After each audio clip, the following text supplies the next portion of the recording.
자, 다시 돌아왔습니다. 경영통계학 4주차 세 번째 시간, 마지막 시간입니다. 마찬가지로 화면을 띄워놓고 진행을 하도록 하겠습니다. 자, 그래서 지난 시간에는 그 자료 위치 가운데 그 100분위수 그리고 4분위수 했었고요. 두 번째 시간에는 이제 변동성의 척도에 대해서 살펴봤죠. 범위, 그다음에 4분위수 범위, 분산, 표준 편차, 변이 개수 등에 대해서 살펴봤습니다. 자, 이번 시간에는 이제 분포의 형태, 상대적 위치, 이상치 측정 방법 중에 아마도 분포의 형태 정도 나가면은 시간이 다 끝날 듯 싶습니다. 그래서 이제 분포의 형태는 뭐 첨도라든지 외도 뭐 이런 것들 가지고 이제 한번 살펴볼 수 있고요. 상대적 위치는 우리가 흔히 잘 알고 있는 G값 또는 뭐 T값이라고 하는 거 가지고도 살펴볼 수 있습니다. 여기서 이제 G값 가지고 살펴보도록 하겠습니다. 그리고 이상치를 측정하는 방법, 뭐 여러 가지 측정 방법이 있고요. 이와 더불어 가서 이제 체비셰프의 정리라고 하는 거.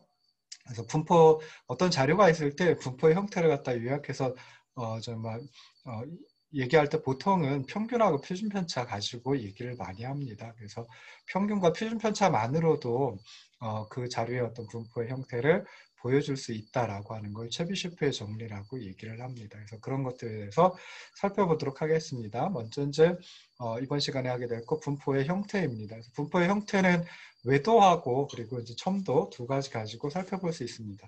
외도는 영어로 skewness라고 얘기를 하고요. 그 다음에 우리말 다른 말로 이제 비대칭도라고 이제 표현을 하기도 합니다. 보통은 이제 비대칭도라고 하는 표현을 많이 쓰는데요. 이 외도는 분포의 비대칭 정도, 즉 분포가 기울어진 방향 그리고 기울어진 정도를 나타내주는 값이다라고 생각하시면 좋을 듯 싶습니다. 여기 외도할 때 외자가 이제 우리가 외구 뭐 할 때 그 외자하고 똑같습니다. 그래서 좀 찌그러져 있는 좀 작은 뭐 그런 의미를 가지고 있거든요. 그래서 외도 비대칭도는 얼마나 찌그러져 있는지, 얼마나 치우쳐져 있는지 그것을 나타내 준다. 그래서 치우쳐져 있지 않은 게 좌우 대칭 분포이고요. 그다음에 오른쪽으로 치우쳐져 있거나 왼쪽으로 치우쳐져 있거나 한 분포를 오른쪽 꼬리 분포, 왼쪽 꼬리 분포 뭐 이렇게 이제 구분을 합니다. 그래서 거기 보시면 일반적으로 외도를 구하는 산식이 나와 있는데요. 상당히 좀 복잡합니다. 그래서 이렇게 나와 있는데 뭐 이렇게 나와 있는데요. 요거 보시면은 서메이션 기호 다음에 이제 세제곱이 나와 있죠. 그래서 실제로 이제 평균은 제곱을 하질 않죠. 그냥 이제 막 편차 가지고 편차가 아니죠.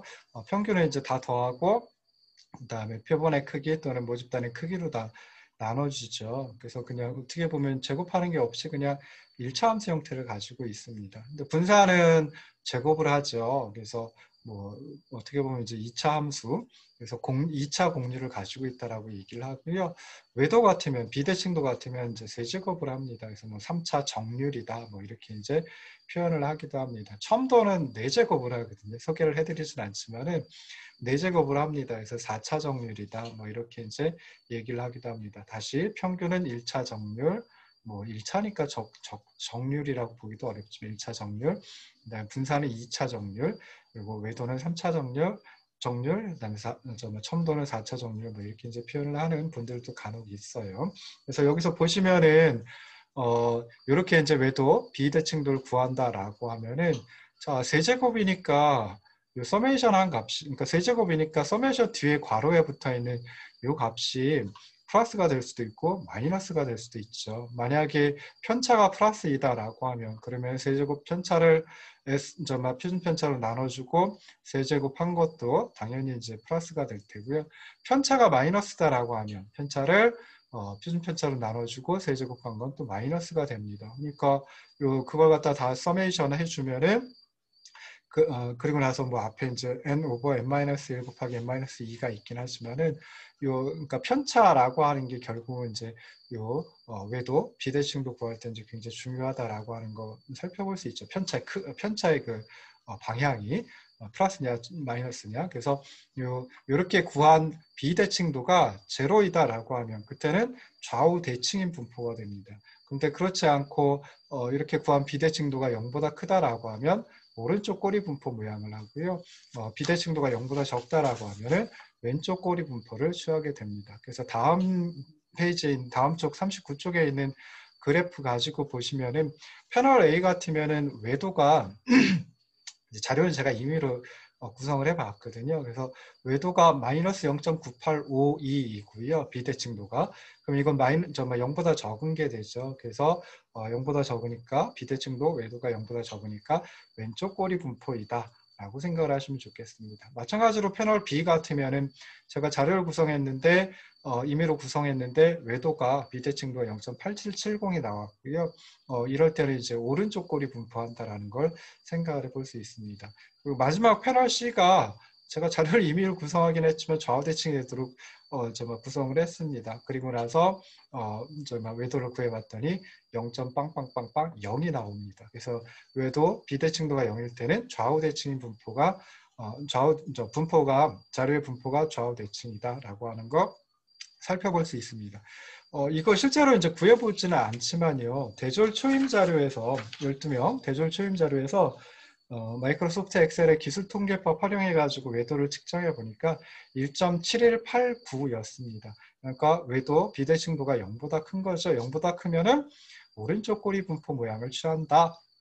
라고 생각을 하시면 좋을 듯 싶어요. 그런데 이렇게 구하는 방식 말고 또 이제 피어슨이라는 학자가 비대칭도 계수 또는 이제 외도 피어슨의 외도 해가지고 다르게 측정하는 방법을 고안을 해냈습니다. 그래서 일반적으로 좌우 대칭일 때 어떤 자료의 분포가 좌우 대칭이다라고 하면은 그 자료의 평균하고 중앙값이 똑같습니다. 그리고 오른쪽 꼬리 분포할 때는 평균이 중앙값보다 크고요. 왼쪽 꼬리 분포할 때는 평균이 중앙값보다 적은 걸 찾아볼 수 있거든요.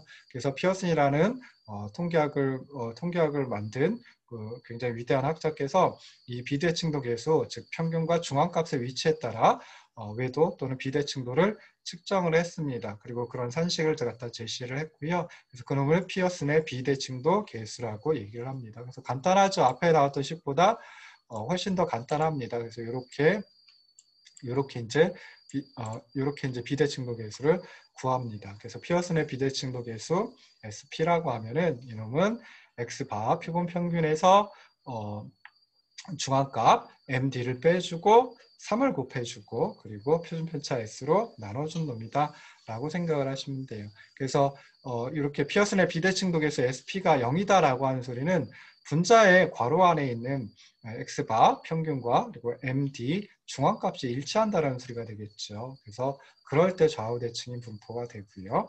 그리고 SP 피어슨의 비대칭도 계수가 0보다 크다라고 하면은 0보다 큰 상황에 나올 수 있는 거 표준 편차도 물론 뭐 0이 될 수도 있겠지만 이 경우에 0으로 나눠주면은 값이 안 나오죠. 그래서 0보다 크다라고 하면 표준 편차 S가 0보다 크다라고 하면은 그러면은 분자에 있는 X바 그리고 MD 즉 죄송합니다. 분모에 있는 S 표본 표준 편차는 당연히 0보다 같거나 0보다 크거나 같죠. 근데 표준 편차가 0이다라고 하면 그때는 이 경우에 0으로 나눠줘야 되니까 이제 소위 얘기하는 불능이 돼 버립니다. 그러니까 값으로 표현을 할 수가 없습니다. 값이 안 나옵니다. 그래서 당연히 이제 S 표본 표준 편차는 0보다 크다라고 생각을 하고요. 그리고 나서 보면 이제 분자만 보면 되죠. 분자 중에서도 특히 괄호 안에 있는 거 가지고 살펴보면 됩니다. 그래서 표본 평균 X바가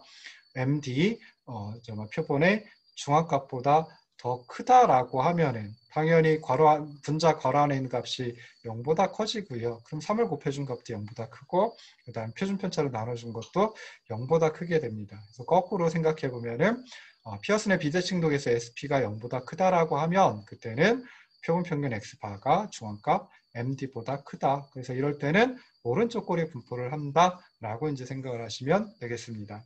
거꾸로 이제 반대로 피어슨의 비대칭도 계수 SP가 0보다 적다라고 하면 그때는 표본 평균 X바가 중앙값 MD보다 적다라는 소리거든요. 그러면 자료는 왼쪽 꼬리 분포의 형태를 취한다라고 생각을 하시면 좋을 듯 싶습니다. 자, 왼쪽 꼬리 분포, 오른쪽 꼬리 분포 한번 손으로 다 그려보세요. 이거 좀 좌우 대칭의 분포도 그려보시고요. 그래서 이거 좀 오프라인 강의를 한다라고 하면 제가 손으로 그려가면서 이제 할 텐데요. 온라인 강의라서 이제 좀 그게 어렵습니다. 뭐 뒤에 가서는 또 이제 손을 그려가면서 할 수도 있을런지 모르겠는데요. 자, 그리고 나서 이제 자료의 어떤 그 분포 형태를 갖다가 또 보여주는 게 첨도입니다. 그래서 첨도의 첨자는 우리가 첨탑 할 때 그 첨자입니다. 뾰족할 첨자거든요. 그래서 첨도는 영어로 이제 쿠르투시스라고 얘기를 하고요. 그리고 분포가 얼마나 중심에 집중되어 있는가를 나타내주는 척도입니다. 보통 이제 분포의 그 중심 위치를 갖다가 평균 가지고 하니까요. 그래서 평균에 얼마나 집중되어 있는지 뭐 이걸 나타내는 척도가 첨도이다라고 생각하시면 되겠습니다. 그래서 자료의 분포가 얼마나 뾰족한지 그 뾰족함의 정도를 측정해주는 척도이다 라고 생각하세요. 첨도가 큰 값이다 라고 하면 그때는 분포가 뾰족한 봉우리를 가지고 있다. 그리고 첨도가 작은 값이다 라고 하면 좀 평평한 그런 봉우리를 가지고 있다라고 생각을 하면 되는데요. 정규 분포의 첨도가 3이라고 합니다. 그래서 일반적으로 어떤 자료의 첨도를 갖다 구할 때는 그 첨도에서 정규 분포의 첨도인 3을 뺀 값으로 주로 이제 표현을 한대요. 마이크로소프트 엑셀에서도 마찬가지로 이제 3을 빼준 값으로 첨도를 제시를 해주고 있습니다. 그래서 마이크로소프트 엑셀을 통해 가지고 대졸 초임 자료의 첨도를 계산해 보면요. 1.0911입니다. 이거 가지고 해석할 수 있는 건 대졸 초임 자료는 정규 분포보다는 뾰족한 봉우리를 가지고 있구나. 뭐 이렇게 이제 생각을 해볼 수 있어요. 근데 첨도는 여기 제시하지 않았습니다. 4차 공률인데요. 첨도는 계산하기가 상당히 어렵습니다. 손으로 계산하는 거 쉽지 않고요.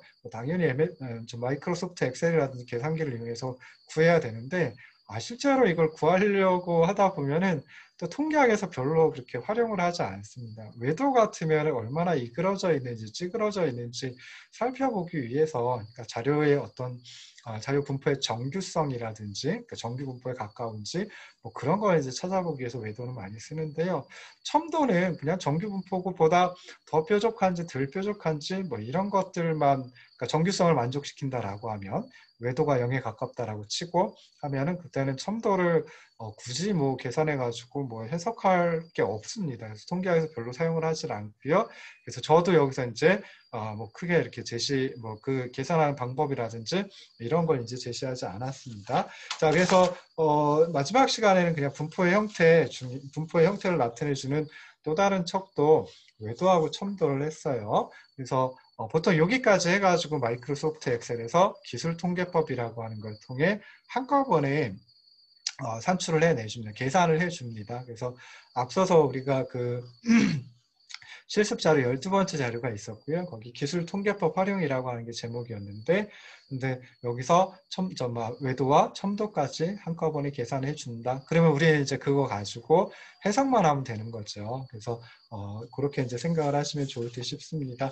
상대적 위치하고 이상치 측정 방법 체비셰프의 정의는 다음 주차 5주차에 이어서 강의를 하도록 하겠습니다. 자, 이번 4주차까지 강의를 진행을 했는데요.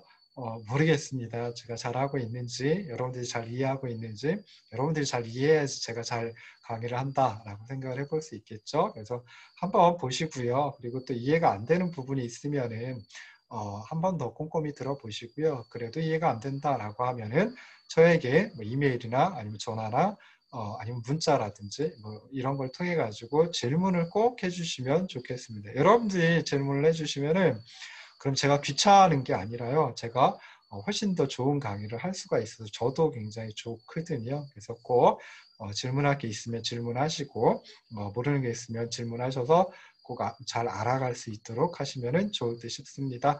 오늘도 고생하셨습니다. 다음 주차에 만나도록 하겠습니다.